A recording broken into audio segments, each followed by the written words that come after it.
Bench తీర్పును సవాల్ చేస్తూ వైసీపీ ఎమ్మెల్యే రోజా సుప్రీంకోర్టును ఆశ్రయించారు. మహిళా సమస్యలపై ప్రభుత్వాన్ని ఇరుకున పెడుతున్నందుకే నన్ను అసెంబ్లీకి రానివ్వకుండా టీడీపీ కుట్ర పన్నుతుందని రోజా తెలిపారు.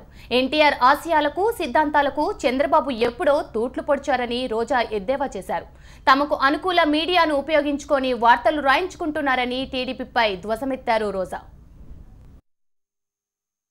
చంద్రబాబు నాయుడు గారు ఎన్టీఆర్ గారి సిద్ధాంతాలన్నిటి కూడా తూట్లు పొడిచారు.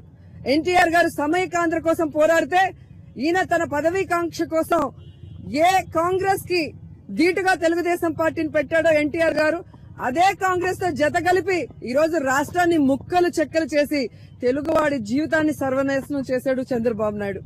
కాల్ మనీ సెక్స్ రాకెట్ లో మహిళలు అన్యాయం అయిపోతున్నా కూడా పట్టించుకోకుండా తెలుగుదేశం పార్టీ నాయకుల్ని వెనకేసుకొస్తుంటే ఇది కరెక్ట్ కాదు. ఇది 3 కోట్ల మహిళలకి సంబంధించిన విషయం కాబట్టి దీన్ని ఖచ్చితంగా సమగ్రంగా డిస్కస్ చేసి దీని మీద స్ట్రాంగ్ స్టెప్స్ తీసుకోవాలని మేమందరం కూడా ప్రొటెస్ట్ చేశామే గానీ ఇక్కడ పర్సనల్ వెంజెన్స్ అనేది లేదు. మరి అందరం కలిసి ప్రొటెస్ట్ చేస్తే ఓన్లీ రోజానే ఎందుకు మరి సస్పెండ్ 1 year చేశారనేది వాళ్ళు అర్థం చేసుకోవాలి.